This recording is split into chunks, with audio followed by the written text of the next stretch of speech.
Welcome back, DigiDs, to another episode of Kerbal Space Program 2. Hang on a second.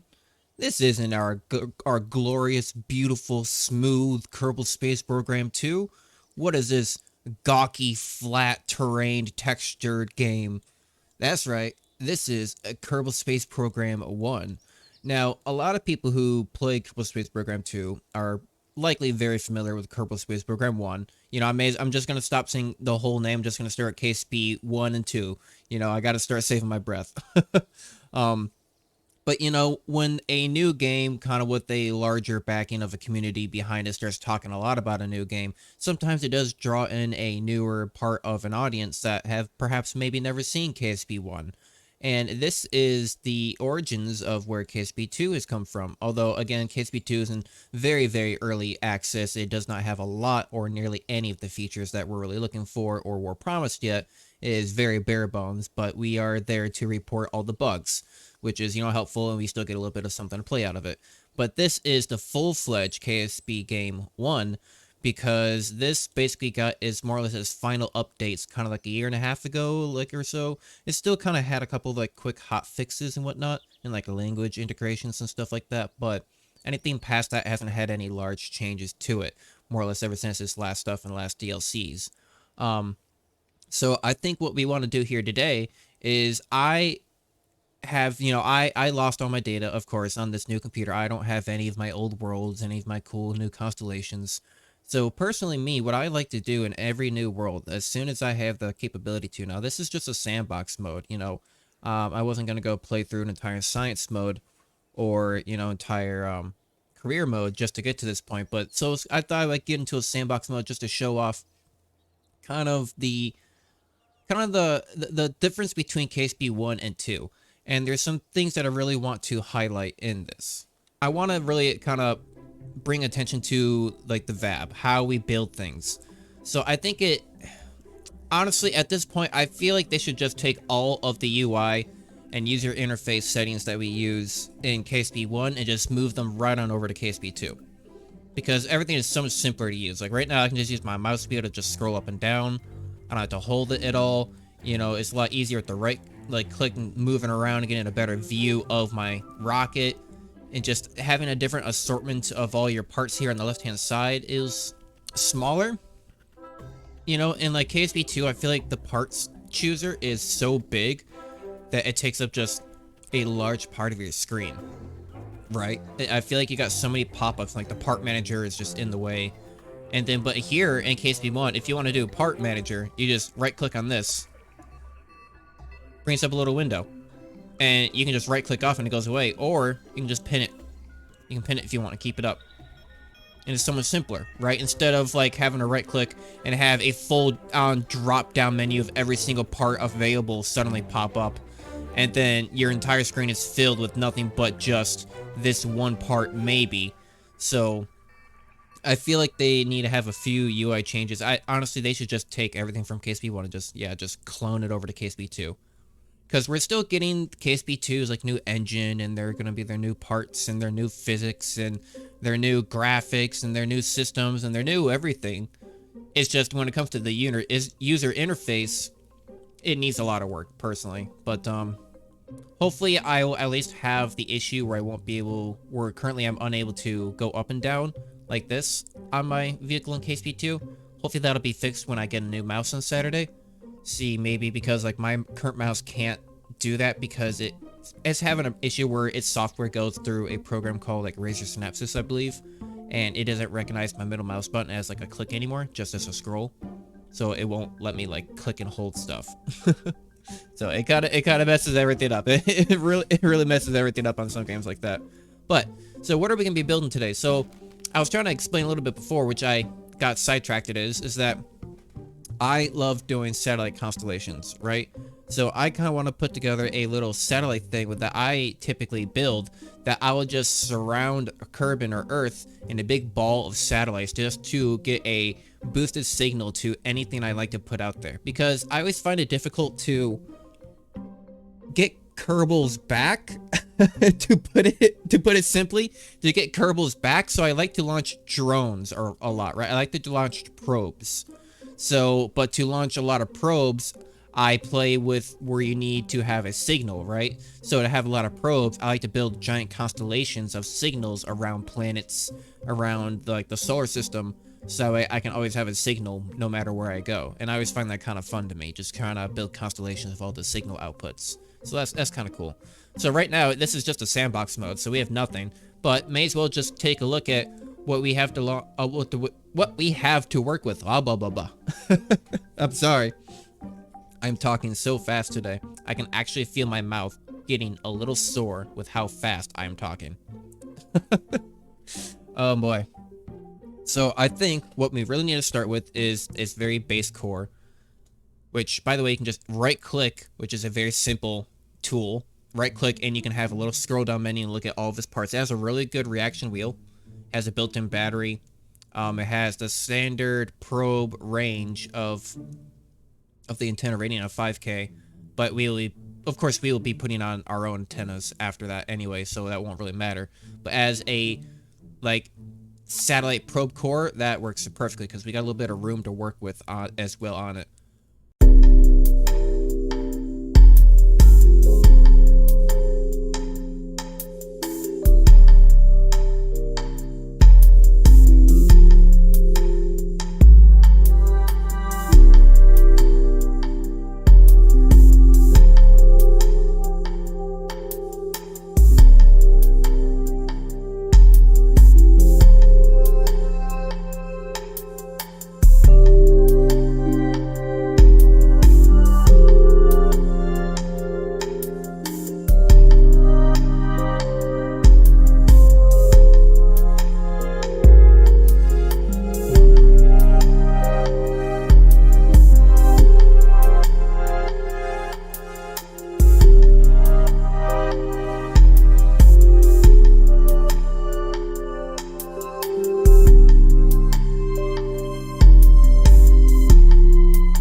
Launch all these at the exact same time, and we should be set and ready to go.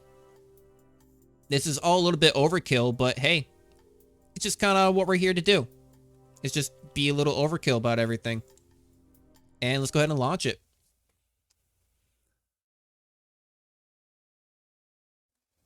You know, I'm a little bit excited. I want to see, I don't know what's going to be coming out next in KSP 2. I don't know if they're going to be coming out with a real science and career mode, because at the moment, all they really have are like 10 parts of like each thing, and it's all sandbox mode, right? But it hasn't even been a full week, I don't think, since it's been out.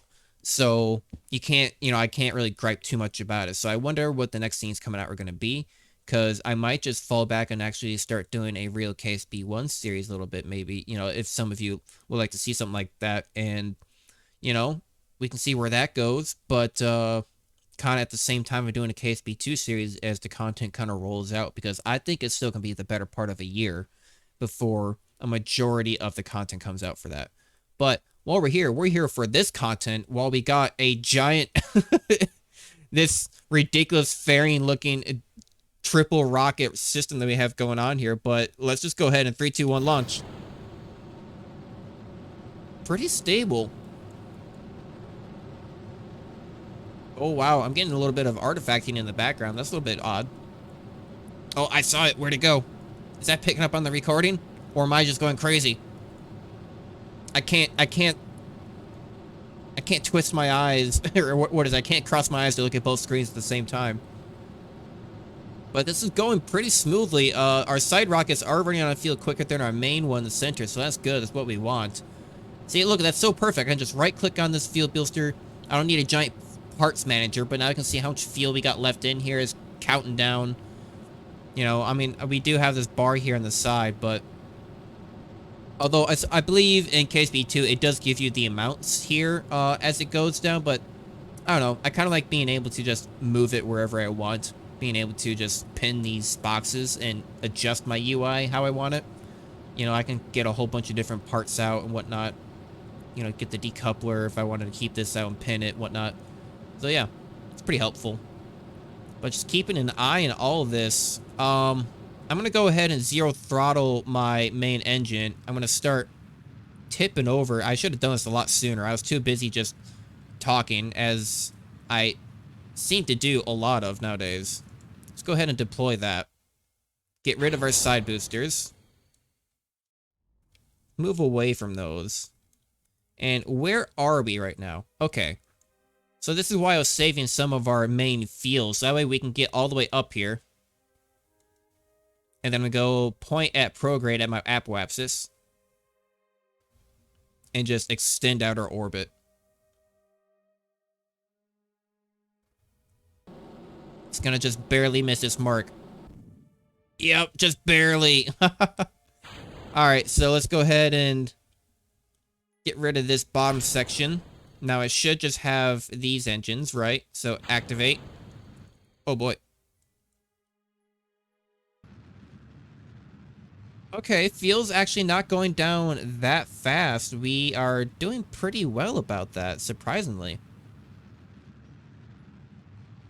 Yeah, very surprisingly. You know, I might actually have enough to push this out quite a bit further and then push this out further and kind of get a bigger area covered. I think I'm going to aim for right in between the moon and Minimus. So that way I won't even have to put a system around the moon or Minimus, because this will just be in between both of them. Get this all the way out here. Go back to prograde. Oh no, I forgot to deploy my solar panels and I ran out of electrical charge.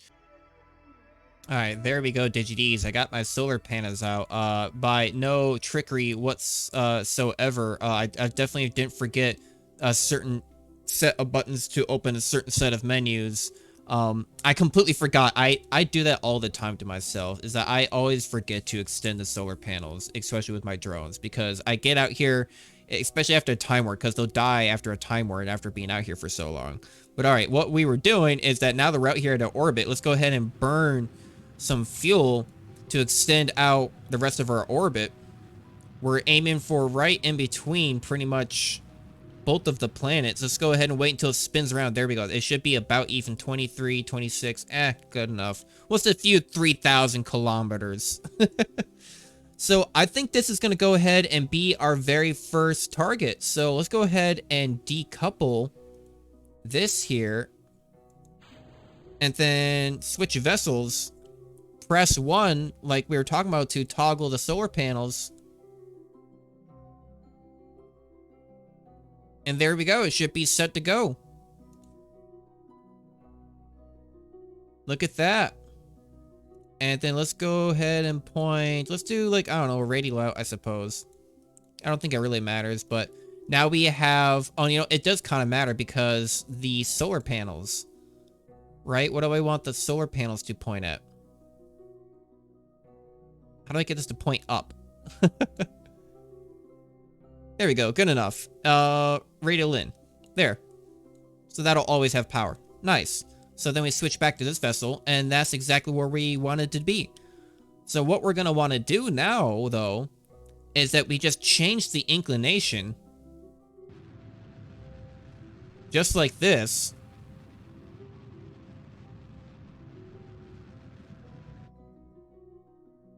There we go. And then now, because it's at a different inclination, it has a different orbit, we just go to the opposite side of the one that just detached. Take this one, decouple, switch vessel, press 1, and it is good to go. We're done with that. Still pointing normal. Boost some more. Change the orbit.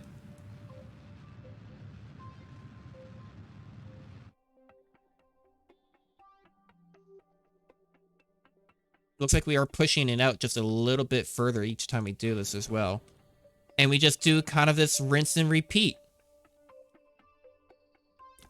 That's going to extend, and then we just keep pointing normal, and then we blast off, leave that one behind, bye-bye.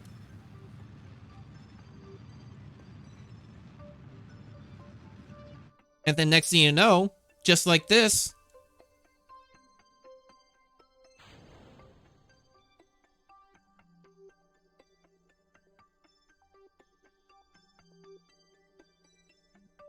I don't know how you can actually see all of them while they're floating around now at their different distances. But just like this, we're back to this vessel. We still have 4 satellites left, and we have a, like, it almost kind of looks like an atomic symbol, but like a kind of like clamshell symbol relay system around Kerbin. So now we'll always have these satellites that can act as a relay from Kerbin to deeper space just sitting around here. So if I look at the vessel links, actually, you know, let's go ahead and let's get myself a little bit off orbit, just so that way I'm not accidentally in the path of somebody. Yeah, there we go. I moved myself away. So let's go ahead and just watch as time warps here. As we all stay linked up to one another. You can just watch all the green lines dance. And because each one technically has a slightly further out, see that there? A further out or closer in orbit right here. We do all kind of converge at the same point over there, but I think it's highly unlikely that we'll actually ever collide. It's very improbable that would ever happen. They're still separated by several thousands of kilometers each, but so these will all spread out technically over time because none of the orbits are the same. So they'll never be just all in the same spot. We can already see that we are actually already starting to have different times in our orbits. So now, oh, I accidentally just tabbed out myself. So now the important question is, what do we want to do with the rest of our 4? Well, I think what we want to do is that why not just, we still got a little bit of fuel left. We got a good network around Kerbin now. Let's just go ahead and launch ourselves out.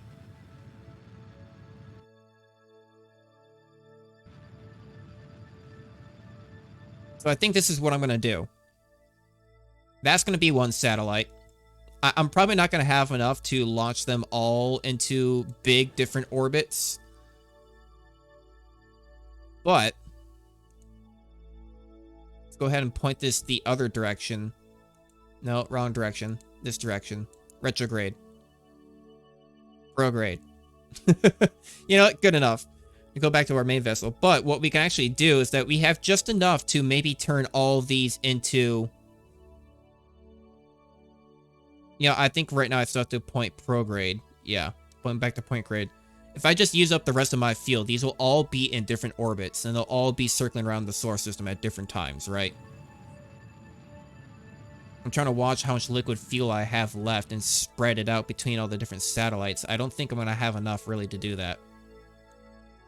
Although, technically speaking, each satellite I get rid of, the less mass I have. So the quicker I can go. Stay on prograde. Blast off. Yeah, I'm definitely not going to have enough. But what's just important is that they're all going to be on different orbits. So I'll always have a middle ground area for these satellites to connect back to. Oh no. My other vessel is too far away. I accidentally... I need to go back to my tracking station. I accidentally got too far away from it.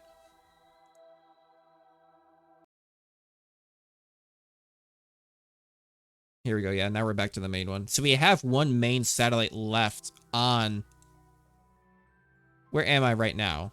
Okay, yeah, I still have one main vessel left on the tower.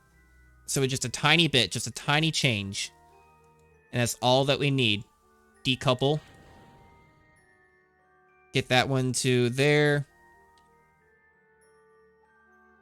Wait, the other one is still close enough, but I couldn't go back before? Oh well. Just enough so that way I can just use the rest of my field to... Yep, have a very tiny, slightly different orbit. And this will now act as its own relay as well. Nice. So now if we speed along time,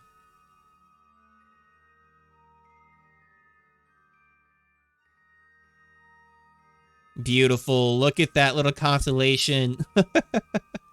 You can see all the different connections as they swirl around Kerbin. You can see how we all have our different, a little bit shorter, a little bit longer orbits.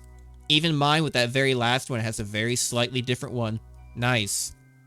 And I think we have set out and accomplished what we wanted to do here today, DigiDs. I hope you liked this video. It's a little bit different from Kerbal Space Program 2, you know, but and it's still what we all kind of grew up on playing Kerbal Space Program 1. I love making myself some relay stations. Honestly, I'll probably play a little bit more of this in my offhand just to make more of them, try to get further out. Probably put some around Duna. I'll probably go put some around, I think I'll put like a whole like network around Joule, so that way I can have a network around Elo. I want to get the whole solar system covered. But I don't know. I don't know if I'll record anything like that. I don't know if I'll do that in my own off time, but you know, hey, I hope y'all are having a good day. I am still terrible at outros. And feel free to hit the subscribe button, and I will see you guys in the next video. Bye-bye.